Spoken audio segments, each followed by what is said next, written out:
잠언 1장입니다.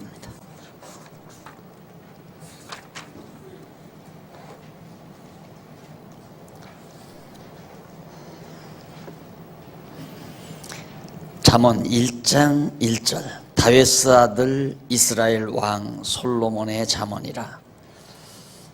한 절 봉독해 드렸습니다.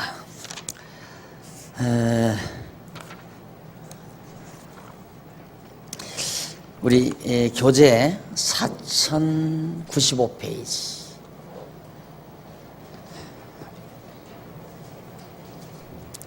제3장 여호와의 주권성 찬양입니다.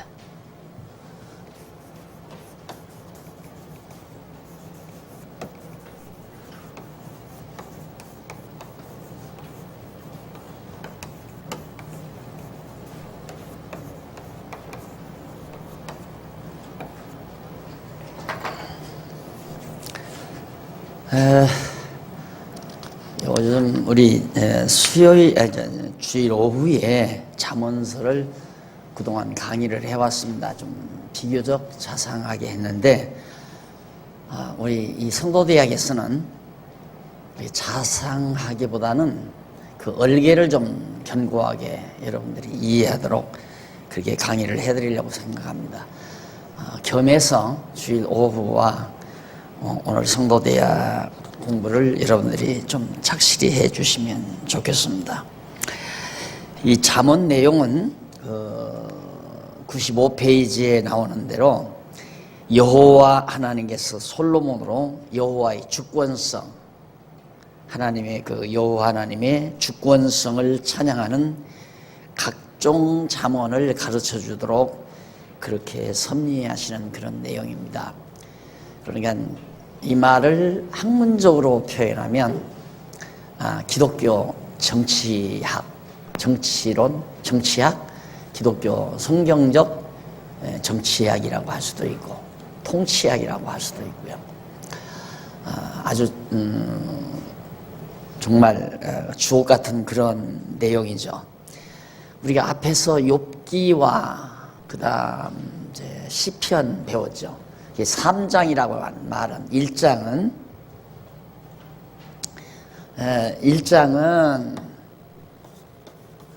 욥기에서 우리가 하나님의 전능성을 찬양하는 내용. 하나님은 욥을 망하게도 하고 흥하게도 하고 까닭 없이 망하게도 하고 그렇게 하나님 마음대로 또 우주와 만물을 창조하시고 주관하시는 그런 전능성을 바로 1장에서 그 다음 2장에서는 하나님의 신실성, 시편에서 하나님은 한번 언약하시면 절대 변함없이 반드시 언약대로 이루시는 여호와 하나님을 찬양하는 그 여호와의 신실성을 찬양을 했습니다. 그런데 여기 주권성은 여호와 하나님의 권능, 주인에 의한 권능, 주권성이죠. 그러니까 누구의 간섭도 받지 아니하시고 그 무엇에 자극도 받지 아니하시고 하나님 당신의 계획하신 뜻대로 당신 주권에 의해서 모든 것을 다스려 가신다. 그런 하나님의 주권성을 찬양하는 것이 바로 이 3장 여호와의 주권성 찬양입니다. 그러면 우리가 시편은 하나님께서 그 천지만물을 창조하시고 또 망할 자 망하게 하시고 흥할 자 흥하게 하시고 그런 데서 하나님의 전능성을 찬양했다면 신실성은 하나님이 아브라함에게 언약하시고 그 언약대로 역사를 이끌어 가시는 과정을 통해서 찬양했거든요. 특히 이제 그 언약대로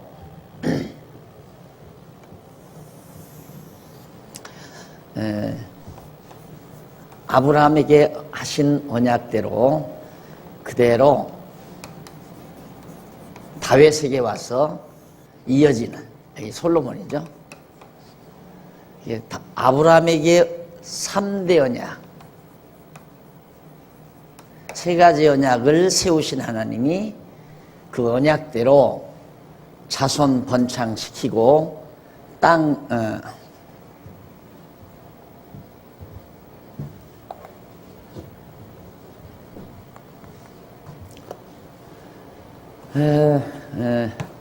자손,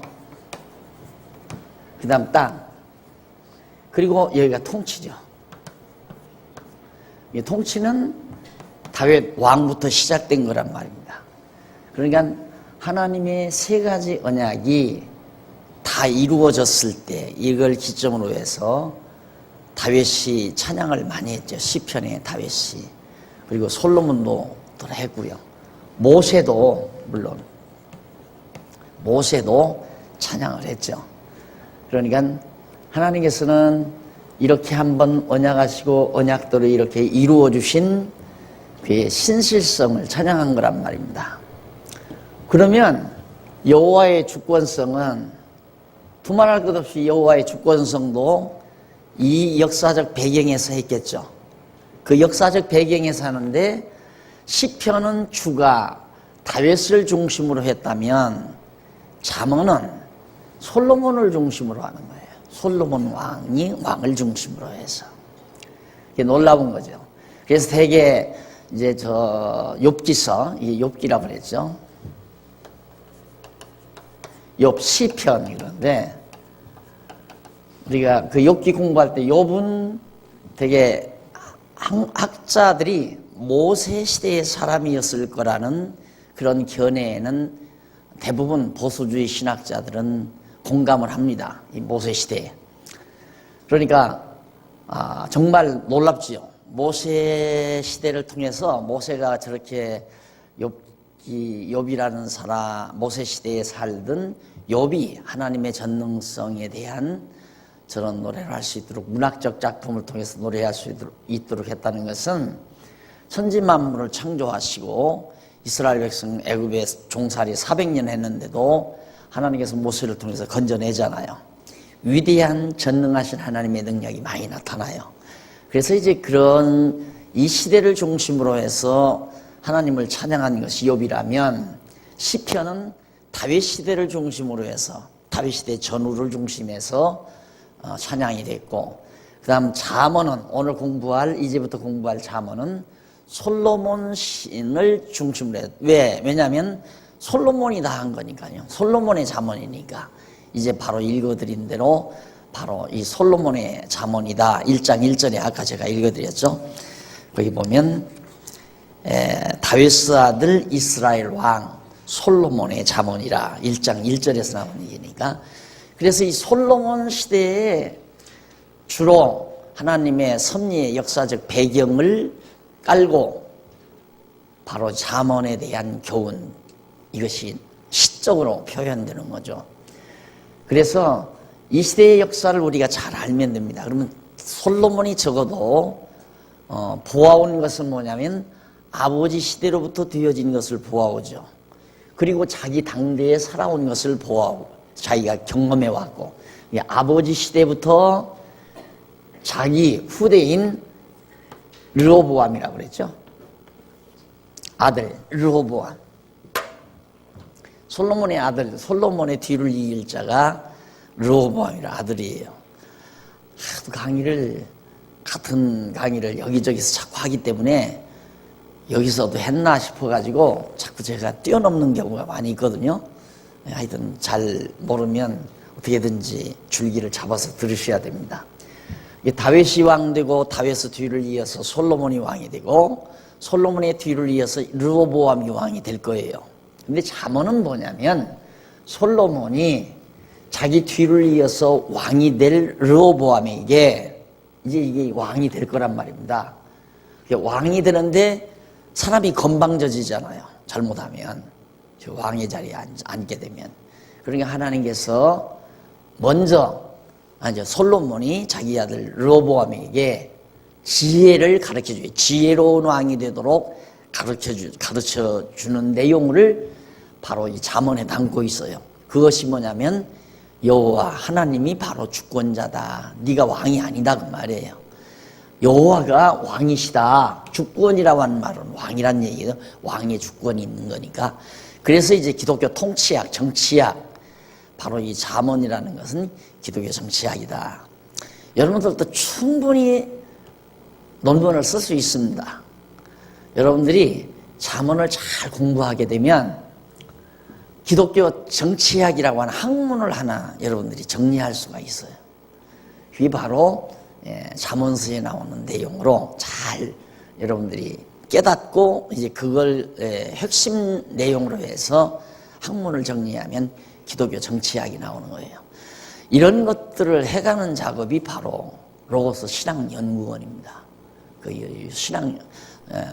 로고스 신학연구원이라는 그런 기능은 이런 이제 각 학문, 성경에 의한 정치학, 성경에 의한 법률학, 성경에 의한 문학, 예술, 교육, 윤리 등등 모든 온갖 학문들을 다 빼낼 수 있어요. 성경 속에서. 그렇게 엄청난 보고가 성경 안에 들어 있습니다. 어제 제가 누구한테 얘기를 들었는데 이제 요즘 이제 우리 여전도에 삼여전도 연합에 속한 여전도애들이 열심히 공부한다 그러니까 아마 남자 삼남전도의 회원들이 좀 위축이 되나 봐요. 우리도 이거 해야 하는데 그러면서 걱정만 하더라고. 그런 얘기를 들었어요. 걱정만 해봤자 필요 없어요. 떼놓치면 못하는 거예요. 이렇게 이 권사님들은 늦게라도 깨닫고 그냥 듣고 공부하는 것으로 좋아하지만 젊은 날에 공부하면 훨씬 좋죠. 그래서 여러분들이 쉽게는 잠언에는 기독교 정치학이 담겨져 있다. 이렇게 생각을 하시면서 공부를 하시면 됩니다. 그러니까 지금은 여러분들이 성도대학에서 정치학 공부하는 정치학 시간이다. 이렇게 생각하면 돼요. 똑같이 다 그냥 성경 공부한다니까 과목이 하나인 줄 알지만 아니에요. 과목이 다양해요. 없는 과목이 없어요. 자연과학, 인문과학, 사회과학 다 있어요. 이 성경 안에. 그러니까 오늘은 이제부터는 기독교 정치학을 공부한다. 이렇게 생각을 하시면 됩니다. 즉 솔로몬이 아들에게 지금 왕된 아들에게 정치학을 가르치는 거예요. 어떻게 너 정치를 해야 한다. 이게 이제 잠언인데 우선 그 내용 가운데 1장 1절로 6절은 여호와의 주권성을 찬양하는 각종 잠언에 대한 서언이에요. 이 잠언에 대한 서언이 1절로 6절에 간단히 소개되고 그 다음 1장 7절로 9장은 1장 7절서부터 9장까지는 지혜를 주관하시는 여호와. 그러니까 1절 서언이고 그 다음 2절은 1장 7절에서부터 9장까지 이게 바로 지혜를 주관하시는 여호와.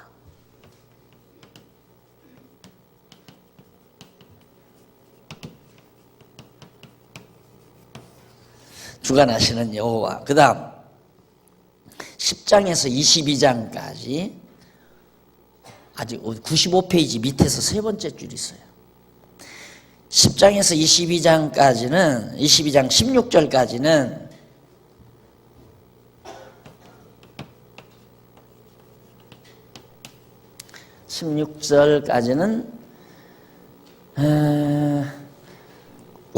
왕가를 세워주시는 여호와.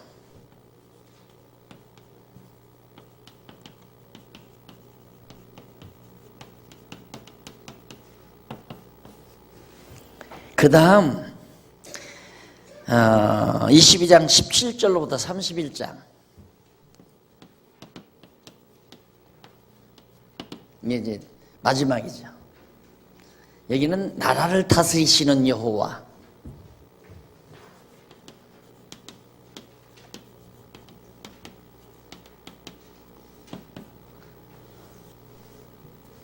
외우기도 쉬워요. 여러분 그냥 한번 딱 보면 모였어요. 지혜 주시고 그 다음 왕가 세우시고 다스리신다. 지혜를 주어서 왕가를 세워가지고 나라를 다스린다 그 말이에요. 잠언이라는 게 다른 건 없어요. 간단해요 아주.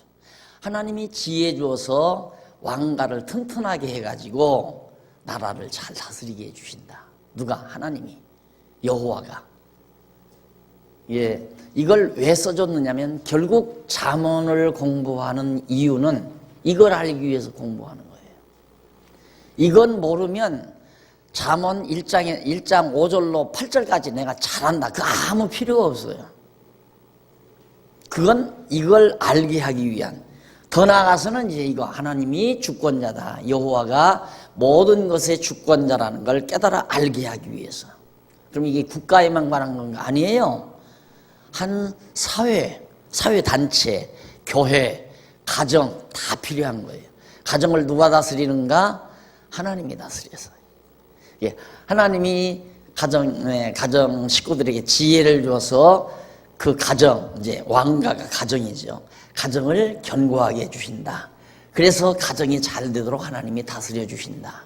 그러니까 가정이 잘 되고 못 되는 건 하나님의 주권에 달려있다 이 말이에요. 교회도 마찬가지예요. 목사가 교회를 다스리는 게 아니에요. 하나님이 성도들에게 다 지혜를 주어서 다 당회, 특히 장로님들 당회가 튼튼하게 그렇게 잘 세워줘 가지고 온 교회가 잘 대해져 나가도록 다스려가게 하신다. 누가? 하나님이. 그래서 교회를 잘 되게 하시는 분도 못 되게 하시는 분도 하나님이다. 그러니까 알 수 있죠. 나는 이 교회 잘 되겠구나 못 되겠구나 하는 걸 쉽게 알 수 있는 게 뭐냐면 그 성도들이 특히 장로님들이 하나님 말씀을 잘 공부하고 지혜를 얻으면 하나님께서 이 교회 잘 되게 하려고 그러는구나. 만약에 예를 들어서 장로님을 뽑습니다. 우리 당회원 장로님을 선택할 겁니다. 하고 투표를 했는데 보니까 생명 공부도 안 하고 엉망인 사람이 장로가 됐다. 이 교회 망하구나. 그건 망하게 돼 있어요. 나 경험했잖아요. 그건. 성경도 모르는 분들이 다른 교회에서 장로 됐다고 해서 다 장로로 받아들였다가 막 왕창 다 뒤엎어 버렸잖아요. 교회가 다. 90년도 다 뒤집어 엎어져 버려. 재산도 다 날아가 버리고요. 있는 거 다. 물어볼 거 없어요. 가정도 마찬가지예요. 지혜 없으면 하나님이 지혜를 안 주면 순식간에 다 뒤엎어져 버려요. 교회도 마찬가지입니다. 그러니까 성도들이 열심히 어저께도 내가 그 말 듣고 얼마나 기뻤느냐. 삼남전도에 속한 속회들이 모이면 그런다요. 우리도 공부는 해야 되는데 그래가지고 장로님 오르시라고 해서 갔더니만 그러더래요. 우리 좀 공부할 수 있는 분위기를 좀 만들어 달라고. 그러면서 하는 얘기가 우리는 뭔가 제압을 좀 해줘야 된다고 그러더래요. 그러니까 학교에서 숙제를 내줘가지고 안 해오면 성적이 깎인다든가 이런 뭐가 좀 있어야 하지 이렇게 그냥 꽃빛 풀어놔놓으면 안 되니까 우리 좀 그렇게 좀 어떻게 해달라고 별소리를 내가 다 들어요. 살다. 그게 뭐가 좋아서 그렇게 해달라고 그래요? 좋으면 하는 거죠. 억지로 공부시킬 필요가 없잖아요. 배고프면 먹는 거예요. 배고프면. 그러니까 정말 억지로 공부하게 해봤댔자 하는 척만 하지 진짜 공부가 안 되는 거란 말입니다. 그러니까 벌써 모든 성도들이 말씀을 잘 듣고 지혜로워지면은 이 교회가 잘 되겠구나. 가정도 마찬가지고 가족 식구들이 다 하나님의 말씀을 잘 열심히 공부하고 말씀을 사모하고 살면 왕가 그 가정이 잘 세워지고 하나님께서 그 가정을 잘 다스려준다는 확증을 얻을 수가 있다. 그런 얘기입니다. 자, 그래서 이거 잊지 마세요. 지혜 주고 왕가 세워 다스리신다. 그러니까 하나님이 지혜를 마음대로 주관하기 때문에 지혜를 주어야 왕가가 튼튼하잖아요. 왕가가 튼튼해야 나라가 견고하죠. 그래서 하나님은 왕에게 지혜를 주어서 나라를 잘 다스리도록 하나님이 주관해 가신다. 그것이 잠언서다. 알겠죠? 지워도 돼야지.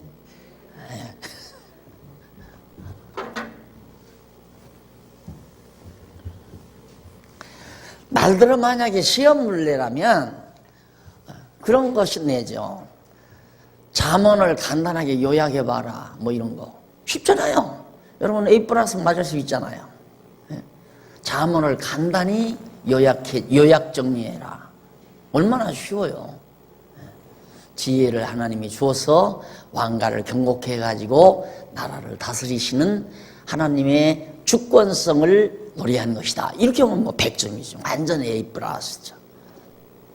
근데 다 아니까 시험 안 보잖아요. 봐봤댔죠. 100점 나올 건데 뭐 다. 그러니까 요즘 학교에서 뭐 요즘 오늘 또 뭐 시험 아이들 본다고 뭐 한쪽은 뭐 어디 놀러 가고 뭐 안 본다고 하고 난리 치잖아요. 뭔가 공부를 잘못 시키니까 그래요. 잘만 시키면 시험 안 봐도 다 성적 좋아요. 자, 그 다음 넘어가서 좀 우리가 살펴볼 곳은 이쪽에 96페이지에 중간에 줄 바꾼 곳 있죠? 줄 바꾼 곳에 보면 여호와 하나님께서는 아담을 비롯한 이스라엘 혈족에게 3대 언약을 세워주시고 그 언약대로 성취해 주시는 섭리를 통하여 여호와 스스로의 주권성을 계시하셨다. 그러니까 뭐 하나님께서 아담 창조하시고 쫙 이게 다스리시는 거 보니까 하나님은 주권자다. 모든 만사를 다스리신다. 그걸 솔로몬이 깨닫고 특히 아버지 때로부터 자기 생애에 보았던 실제 사건들을 근거로 해서 아들에게 가르쳐주는 잠언의 내용들이 담겨져 있다. 이렇게 생각하면 됩니다. 그 다음 이제 넘어가서 이제 방금 얘기한 것이 어디에 나오느냐면 97페이지에 나오죠. 97페이지 중간 부분. 중간 조금 못 가서 줄 바꾼 데 보면 뿐만 아니라 솔로몬 왕 당대에도 여호와께서 솔로몬에게 주권성의 영광을 나타내셨다. 다윗 왕 말기에 다윗의 아내 핫깃이 낳은 아들 아도니아. 자, 여러분들 이제 과거 공부한 거 조금 기억을 하셔야 돼요. 요 부분이 이제 이 잠언의 역사적 배경이 됩니다. 지금부터 나오는 내용이. 그러니까 이 부분을 성경에서 다시 한번 여러분들이 자세하게 확인하고 넘어가면 좋습니다. 다윗에게 아내가 핫깃이라는 아내가 있었거든요. 그 핫깃의 아내를 통해서 장손을 낳았어요. 아도니아라고 하는 아들을. 그런데 그 아도니아, 다윗이죠. 아도니아라고 하는 아들을 낳았는데 다윗이 이제 병이 들은 게 아니라 늙었잖아요. 40년 통치하고 나서 나이가 들어 늙어가지고 실제로 거동을 못한단 말입니다. 출입을 못하는데 자리에 누워있으니까 아도니아가 전부터 자기는 생각했겠죠. 내가 이 아버지의 장손이니까 내가 이 나라의 이제 아버지 후계다. 내가 왕이 된다. 이렇게 생각하고 살아왔겠죠. 그런데 이 아도니아에게 또 따라붙는 패거리들이 말해요. 왕자니까 많은 패거리들이 따라붙었을 거 아니에요. 그러니까 아도니아가 아버지 채 운명도 안 했는데 아도니아가 가서 딴 데 가서 무리들이 와서 만세 불러버렸어요. 왕 돼버렸다 이 말입니다. 이것이 엄청난 실수입니다. 실수가 된 이유는 뭐냐면 다윗이 핫깃 말고 전쟁 때에 이제 그 옥상을 거닐다가 지붕 거닐다가 담장 너머에서 샤워하는 한 여인을 발견하잖아요. 그래가지고 그 여인을 취했다 이 말입니다. 그게 밧세바예요. 그래서 그 밧세바의 몸에서 솔로몬이 출생하죠. 그런데 그 전에 다윗이 성전을 지으려고 애를 썼어요. 하나님의 성전을.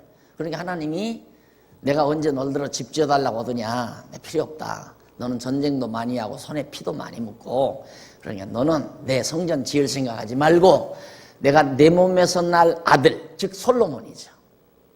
내 몸에서 이 밧세바를 통해서 날 아들 솔로몬이 나올 거니까 솔로몬이 내 집을 짓는다. 그리고 솔로몬이 내 뒤를 왕가를 이어서 왕이 된다는 걸 다윗에게 다 약속을 했단 말입니다. 하나님이.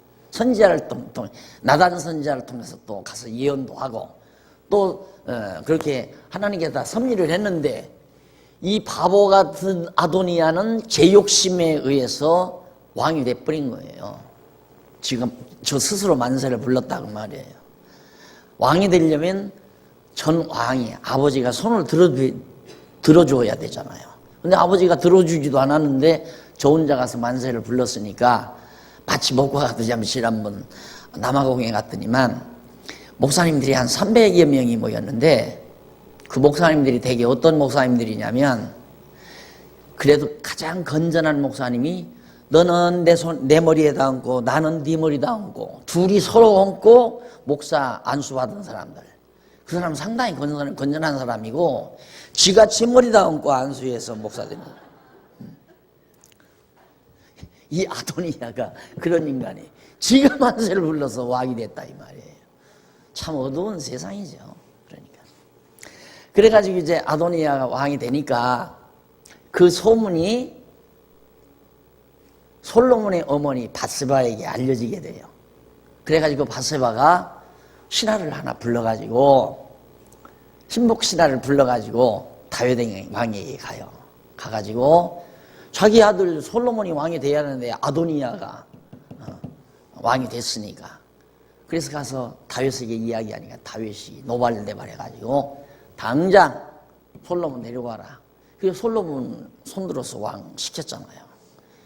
그래가지고 그 다음 다윗이 솔로몬의 손을 들었단다니까 뭐 아도니아의 패거리들이 다 도망가버리고 아도니아도 갈팡질팡하다가 나중에는 죽어버리고 그런 사건이 솔로몬 당대에 있었다 이 말이에요. 아버지 때에 그러니까 자기가 왕 될 때 그걸 항상 여러분 이거 많이 나옵니다. 앞으로 잠언에서 그 항상 기억을 하셔야 돼요. 그리고 거기 보면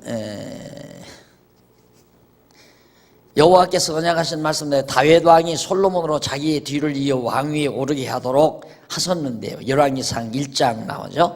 그리고 여호와께서 솔로몬으로 이스라엘 왕위에 오르게 하신 후에 꿈에 솔로몬에게 나타나서 원하는 것을 구하라고 분부하셨다. 이에 솔로몬이 여호와께 자기에게 지혜로운 마음을 주셔서 선악을 분별하도록 해주시라는 강구, 지혜를 주시는 내용이 나오죠. 그것이 열왕기상 3장 4절로 13절에 밑에서부터 9째 줄 앞부분에 나옵니다. 열왕기상 3장 4절로 13절. 그리고 그 언약대로 이루어져서 결국 부와 영화를 지혜도 주고 부와 영화를 누리게 하신 일. 열왕기상 10장 23절 27절까지 나오고요. 자, 이렇게 해서 이제 다윗 왕가의 왕위를 솔로몬이 계승을 하죠.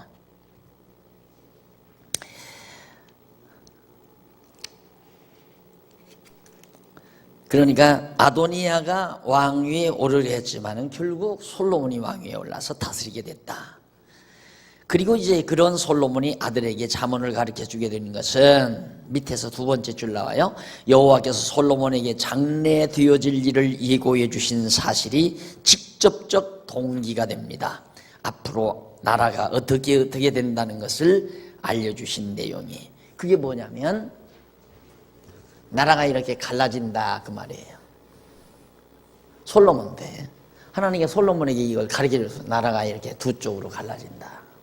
선지자가 옷을 막 둘로 나누어 가지고 했던 것 여러분 역사서 공부할 때 다 배웠잖아요. 그 장면입니다. 그러니까 그래서 한때 부와 영화를 누리는데 제일 위에 98페이지 나와 위에 보세요. 한때 마음을 솔로몬이 왕위에 올라서 부와 영화를 누리면서 한때 마음을 돌이켜 여호와를 떠난 사실이 있습니다. 솔로몬이 그때 여호와께서 솔로몬에게 친히 나타나셔서 언약대로 세워주신 이스라엘 나라를 아들의 손에서 빼앗아 솔로몬의 신복에게 주시겠다고 말씀을 해요. 그러니까 솔로몬이 잘못해가지고 하나님을 떠나가지고 야 내가 나라를 많이 빼앗아서 솔로몬 네 신복에게 줘가지고 신복에게 여로보암이에요. 여로보암. 솔로몬의 신복 부하가 여로보암. 네 나라를 일부 뺏어서 여로보암에게 주겠다. 하나님이 그렇게 미리 알려줘요. 솔로몬에게. 이게 이제 이 잠언에 대한 주요한 역사적 배경이에요. 그러면서 나라를 빼앗지 않고 한 지파는 다 나라를 몽땅 다 빼앗지 않고 한 지파는 아들에게 주실 것을 예고해 주셨습니다. 열왕기상 11장 9절로 13절. 그러니까 열왕기상에 나오는 역사를 대략 여러분들이 가서 다시 한번 상고해 보시면 됩니다. 그래가지고 결국은 여로보암이 여로보암, 이건 르호보암, 결국 여로보암이 10지파 반을 데리고 나라를 세우고, 르호보암은 한 지파 반, 아주 멸하지 않고 유다지파만은 르호보암에게 맡기겠다. 하나님께서 언약하신 대로 그렇게 되진 겁니다. 그래서 그것이 바로 이 솔로몬의 잠언이 나오게 된 역사적 중요한 배경이다. 그리고 넘어가서 99페이지 제1절 잠언의 서언적 진술 1절로 6절에 나오는 내용입니다. 거기서 1장 1절은 솔로몬이 신분을 밝히면서 잠언이 자기의 것임을 증거하고, 2절로 6절은 잠언을 가르치는 목적, 그 결과에 대해서 가르쳐 줍니다. 그 중요하니까 한번 보십시다. 우선 100페이지, 4100페이지에 보면 솔로몬이 신분을 밝히면서 잠언이 솔로몬 자기의 잠언임을 증거해 주죠. 다윗의 아들 이스라엘 왕, 그게 솔로몬의 신분이에요. 그리고 그 잠언이 솔로몬 자기의 잠언이다 라는 얘기인데, 그 잠언이란 말이 뭐냐면 히브리어 거기 나오죠. 마샬이란 말인데, 이는 우월성이나 격언 또는 속담이라는 뜻으로서 지혜로움이 담겨있는 말을 가르칩니다. 온갖 지혜가 담겨진 속담, 말 함부로 말 조심하라 하는 말의 지혜를 말 조심하라고 하는 것을 담은 속담이 뭐냐면, 반말은 쥐가 듣고 낱말은 새가 듣는다, 이런 거 있잖아요. 그런 걸 잠언이라고 한다 이 말이에요. 속담, 안 그러면 우월한, 아주 사람들이 보통 생각할 수 없는 깊이 있는 의미가 담겨 있는 언어, 말, 이런 것들을 잠언이라고 그렇게 이해하시면 됩니다. 그게 보고예요. 완전 보고. 명심보감 저리 가네. 명심보감 아무것도 아니에요. 사서상경도 아무것도 아니에요. 사서상경이나 명심보감 같은 건 상식적인 거예요. 보편적인 상식.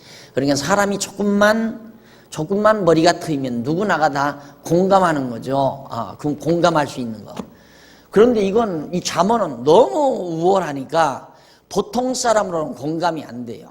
그렇게 뛰어난 지각, 하나님께서 특별히 깨닫게 하는 뛰어난 지각이 있어야 공감을 하지, 안 그러면 공감을 안 하죠. 이걸 공감하겠어요? 아까 얘기한 대로 하나님이 지혜를 줘서 왕가를 세우고 다스린다. 그걸 어느 정치학자가 그걸 받아들여요? 안 받아들이죠. 내가 지혜를, 내가 꾀를 써야 되고. 그러니까 요즘도 정치하는 사람들 보세요. 온갖 비방, 모략, 중상해가지고 다 자기 패거리 만들어서 힘 만들어가지고 막 다스리려고 난리를 치잖아요. 논다, 꼴 좋다. 그렇게 배웠다는 사람들이 막 쇠망치도 들고 난리를 치고 막 맥을 잡고 막 치고받고, 누구야 그 여자는 뭘 거기 들어가서 그래 팔뚝 부러지고 난리야.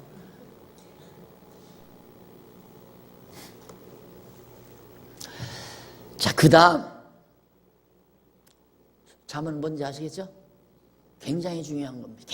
굉장히 좋은 말씀입니다. 이 세상 어디에서도 찾아볼 수 없는 말씀. 2절로 6절, 2절.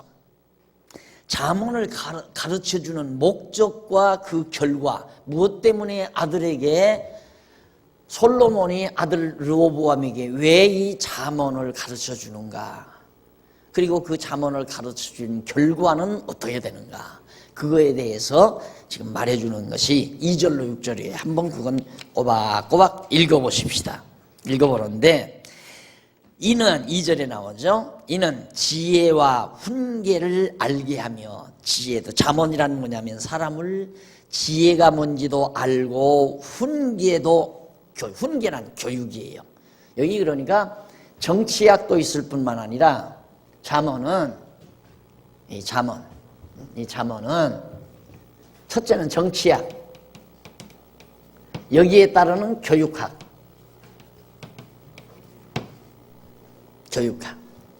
그러니까 엄마들이 다 교육자네요. 훌륭한 교육자입니다. 엄마가 최고로 훌륭한 교육자. 그러니까 현숙한 위대한 어머니스라에서 위대한 인물이 난다는 건 옛부터 나오는 얘기 아니에요. 옛부터 다 있는 얘기입니다. 왜냐하면 가장 감수성이 강할 때 아주 깨끗하잖아요. 뱃속에서 싹 나왔을 때는 뱃속에서는 어머니의 감정만 봤죠. 어머니의 생각, 어머니의 감정, 이거 다 뱃속에서 아기가 다 봤습니다. 봤는데 나오면 이 세상에 보는 게 다 아무것도 모르잖아요. 그런데 그걸 하나하나 엄마를 통해서 처음부터 배우기 때문에 아주 강한 힘으로 뇌리에 배겨요.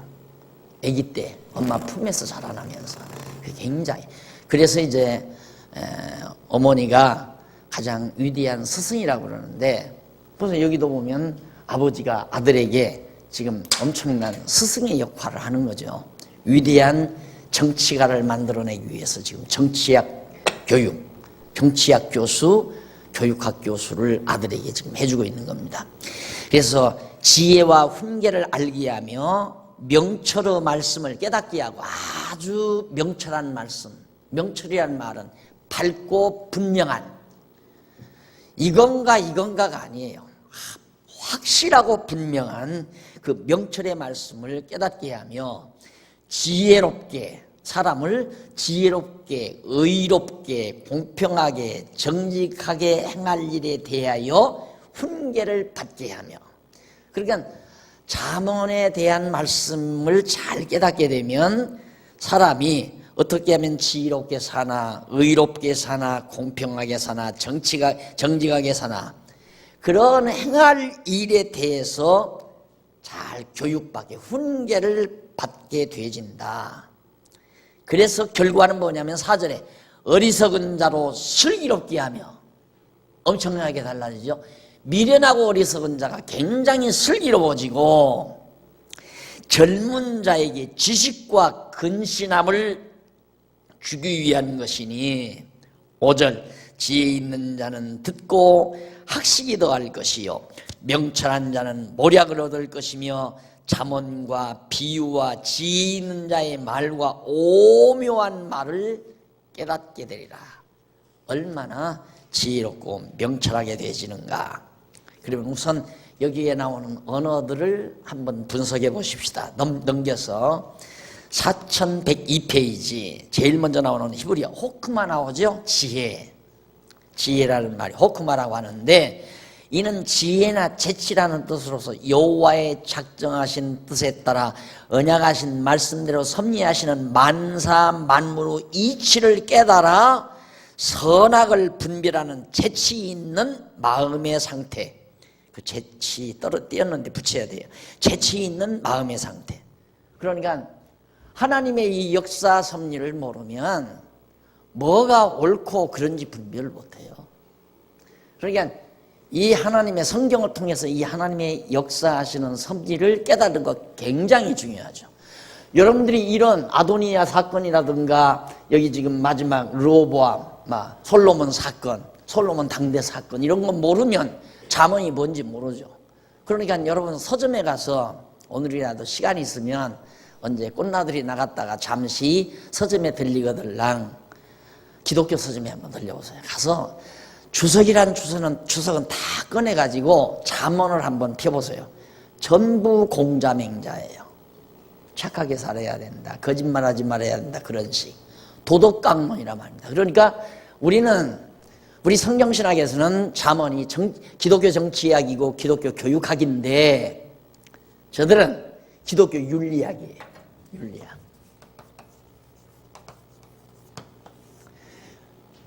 물론 교육학과 어떤 관계가 있겠죠. 그러나 우리는 주가 정치학이고 여기에 이제 부수적으로 따라오는 것이 교육학이에요. 주가 정치학이에요. 하나님이 다스리신다 이거거든요. 전혀 달라요. 그러니까 왜 그러냐면 이걸 모르니까, 이걸 전체적인 하나님의 섭리 경륜 역사를 배경 삼지 않고 잠언서를 보면 뭔 말을 하는지 알 수가 없단 말입니다. 뭘. 그러니까 얼른 보면 다 착하게 살아라. 지혜롭게 살아라. 나쁜 짓 하지 말아라. 이런 식으로 보여지니까. 그 다음에 보면 이제 훈계라는 말이 나오죠. 훈계라는 말이 나오는데, 여기 이제 그 훈계라는 말 나오기 전에 그 중간쯤 보면 앞부분에 보면 로고스 나오죠. 로고스 말씀. 바로 그 지혜는 말씀 그 위로 세 번째 중간 보세요. 지혜가 나오죠. 지혜는 여호와의 언약에 기초하고 여호와의 언약은 영원하신 여호와 하나님의 작정이나 뜻 또는 사상 곧 말씀 로고스에 기초한다 그 말이에요. 그 말은 뭔 얘기냐면 지혜란 뭐냐? 지혜가 여호와의 언약에 기초한다. 이게 이제 여기 언약 아니에요? 언약.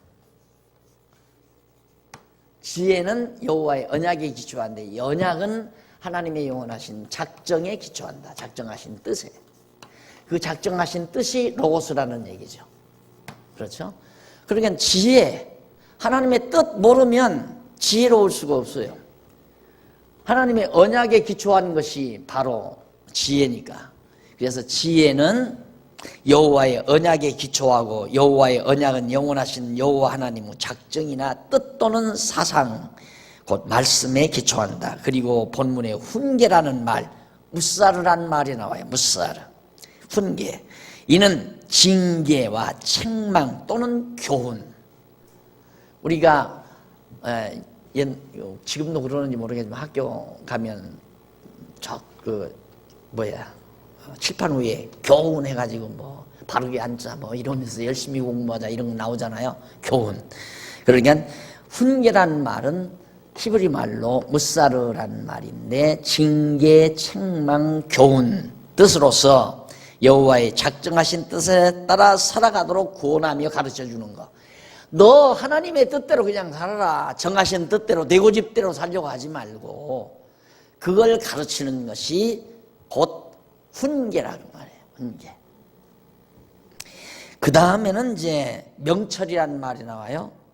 그러니까 호크마, 무사르, 그 다음 바나, 여기 비나. 명철이라는 말이거든요. 비나라는 말은 명철이라고 하는데 이는 분리하다, 딱 분리하다 또는 구별하다라는 그런 뜻을 가지고 있는 빈이라는 말에서 이렇게 유래한 겁니다. 유래한 이해나 명철 또는 의미라는 뜻으로서 언약대로 이루시는 여호와 하나님을 깨달아 알므로 인하여 만사 만물을 정하신 뜻대로 섭리하시는 총체적인 여호와의 경륜을 밝히 이해하는 마음의 작용. 하나님의 총체적인 경륜과 섭리를 투명하게 입체적으로 이렇게 딱 파악하는 그게 명철이다. 밝히 분별할 수 있다 이거예요. 이거 여기서 바로 이거죠. 일로로 가는 것이 하나님의 뜻이냐, 이렇게 사는 것이 하나님의 뜻이냐, 이걸 분별할 줄 알아야 한다 이거예요. 우리가 항상 생활 속에서 부딪히잖아요. 이래야 하나님 뜻인가, 저래야 하나님 뜻인가, 무엇이 하나님의 뜻인가 알 수가 없다. 명철하지 못하니까 알지 못하는 거예요. 명철하면 그냥 알아버려요. 그러니까 명철한 자는 생활 속에서 갈등이 없죠. 절대 주저하는 것도 없고 담대하고 씩씩하고 그럴 수밖에 없잖아요. 확실하니까. 그런데 명철하지 못하면 이거 하나님의 뜻이 이게 아닌가 보다, 긴가 보다 이러면서 살면 참 살아가는 자체도 힘들고 또 많은 스트레스도 받고 그런 역경을 겪게 되는 겁니다. 그래서 명철이라는 말, 비나라고 하는 말, 빈이라는 말에서 왔다고 그랬죠. 즉 분리하다, 구별하다라는 뜻을 가지고 있는 빈, 딱 분별할 줄 아는 거란 말입니다. 옳고 그름을 분별할 줄 아는 것. 그래서 명철, 그 다음 훈계, 지혜 다 배웠습니다. 다음 이쪽 너머에 와서 3페이지. 위에서 10번째 줄 앞부분에 뭐 하수켈이라는 말이 나와요. 지혜롭게라는 말인데 하수켈이라고 하는데 이는 신중하게, 신중히 행하게, 현명하게. 하수켈, 예, 지혜와 관련이 아주 현명하게, 예, 지혜와 명철 따라 행동하는 걸 현명하다고 그렇게 생각하면 돼요. 지혜롭고 명철하게 행동하는 것을 참 저 사람이 현명하게 판단을 했다, 이렇게 말을 하면, 그 다음 쭉 내려가 가지고 다트라는 말이 나와요. 지식이라는 말입니다. 밑에서 9째 줄, 10째 줄 제일 끝부분에 보면 지식, 이 말은 다트라는 말인데 이는 직접 보아서 확인하다, 직관적인 거. 이렇게 보아서 이거 책이다, 이걸 지식이라고 그래요. 보고 직관적으로 느끼는 것, 아는 것, 그걸 지식. 그러니까 전혀 지혜와 지식은 달라요. 지혜에 근거한 지식이어야 완벽한 거죠. 지혜는 총체적인 내적 기능이라면 지식은 이 총체적인 내적 기능에 의해서 나타나는 결정적인 인식, 그걸 지식이라고 그렇게 말하면 됩니다. 그래서 지혜에 근거한 지식이 완벽한 거지, 지혜가 없는 지식은 정보예요. 그냥 정보. 그러니까 현대인들의 지식이라는 건 다 정보에 불과한 겁니다. 어디에서 이렇게 들어서 가지고 있는 정보, 그건 성경이 말하는 지식과는 전혀 달라요. 성경이 말하는 지식은 근거에 의해서. 그러니까 자, 여기서 아도니아가 하나님의 뜻을 거스리고 제 욕심대로 왕이 되려다가 망했다. 그걸 아는 것은 이런 하나님의 경륜과 섭리에 의해서 그 사람은 그럴 수밖에, 반드시 그렇게 될 수밖에 없었다고 아는 지식, 그게 바로 지혜에 의한 지식이에요. 그런데 하나님이 이렇게 모든 걸 정해놓으시고 섭리하시는 걸 모르고 아도니아는 저 아버지 숨도 안 넘어가는데 만세 부르다가 그놈 망했대. 그거 하는 것은 현대인들이, 보통 하나님을 모르는 자들이 알고 있는 정보에 불과한 것이다, 이 말이에요. 왜 망했는지를 몰라요. 왜? 그러니까 왜 망했느냐? 그놈이 그때 조금만 어디로 살짝 피하든가, 안 그러면 좀 저 아버지를 가서 덮쳐서야 죽여버리든가 했으면 끝나는데 그놈이 실수해서 망했다고 그렇게 설명할 수밖에 없잖아요. 그래서 내가 역사를 보지 말라 그 말이에요. 세상 역사 그거 말짱할 거예요. 정보에 불과, 정보라도 정확한 정보가 아니에요. 역사책에 기록해 있는 것들이. 그래서 일반 역사, 그것은 해답이 없잖아요. 해답은 다 보는 측면에 따라서 달라요. 나는 이렇게 생각한다. 로마가 왜 망했는가? 목욕문화 때문에 망했다. 어떤 놈은 그렇게 얘기하고, 죄송합니다. 어떤 사람은. 로마가 왜 망했는가? 황제 때문에 망했다고 그러는 사람이 있고, 뭐 너무 호화로워서 망했다는 사람도 있고, 별하별 그 망한 이유를 제멋대로 다 얘기하는 거예요. 쉽게 말하면. 그러니까 그런 역사는 그런 역사에 대한 지식은 정보에 불과하다. 지식이라고는 안 돼요. 그러니까 여러분 어디 가서 역사 공부하고 온 사람을 저 사람 지식인이다, 나는 그 인정이 안 된다니까.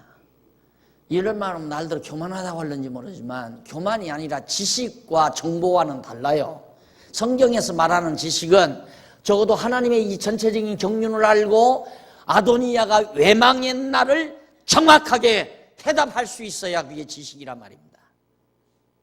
지혜가 있어야 그 올바른 지식을 간직할 수 있잖아요. 그럼 솔로몬은 왜 왕이 됐는가?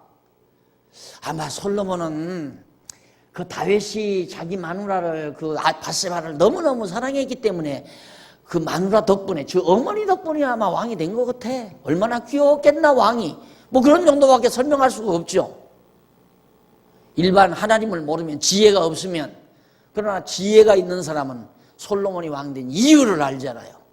하나님이 솔로몬을 선택했기 때문에. 이게 지혜에 응한 지식이어야 한다, 그 얘기입니다.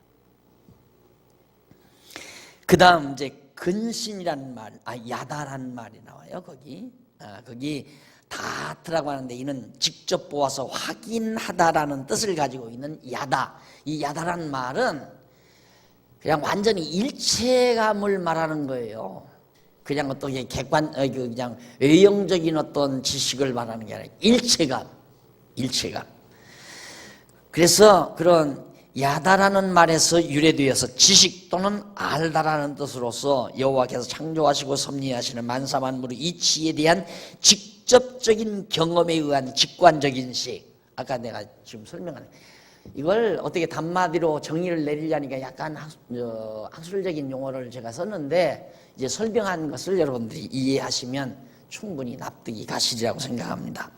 그 다음 근신이라는 말 나오죠. 앞에 근신이라는 말이 나오는데 메지마라는 말이 메지마. 이는 계획, 현명 또는 분별이라는 뜻으로 명철과 약간은 이제 관계성이 있는 얘기인데 여호와의 작정하신 뜻을 분별하는 현명함을 바로 근신이라고 그래요. 그러니까 근신하면 함부로 덤벼들지 말고 신중히 하나님의 뜻을 생각해서 분별하는 그런 자세를 저 사람 근신한다. 당신 근신하시오. 이 말은 반성하라. 우리는 보통 그런 개념 반성해라 이런 뜻으로 되게 이렇게 받아들이지만 근신은 내가 지금까지 해온 일이 정말 하나님의 뜻에 합치한가 합치하지 않는가를 잘 신중하게 분별하는 그런 기능을 근신이라고 말을 한다. 여호와 경외하는 마음에서 나오는 거예요. 자, 그 다음 이제 5절로 6절 사이에서 나오는 내용인데 4페이지에 나와요. 모략을 얻는다고 그랬죠. 이게 이제 결과입니다. 지혜의 이제 그 잠언의 결과.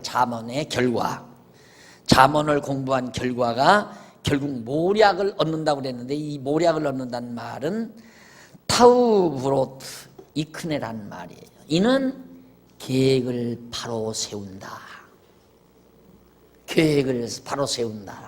모략을 얻을 것이다. 그렇게 우리 번역을 그냥 계획을 바로 세운다 그렇게 번역해서 얼마나 좋아요. 새 번역은 아마 그렇게 나왔을 거예요. 빨리 한번 찾아보세요. 새 번역 뭐라고 나왔나. 잠언 성경이 안 가졌죠. 잠언 1장 내가 찾아서 읽어드릴게요. 잠언 1장 5절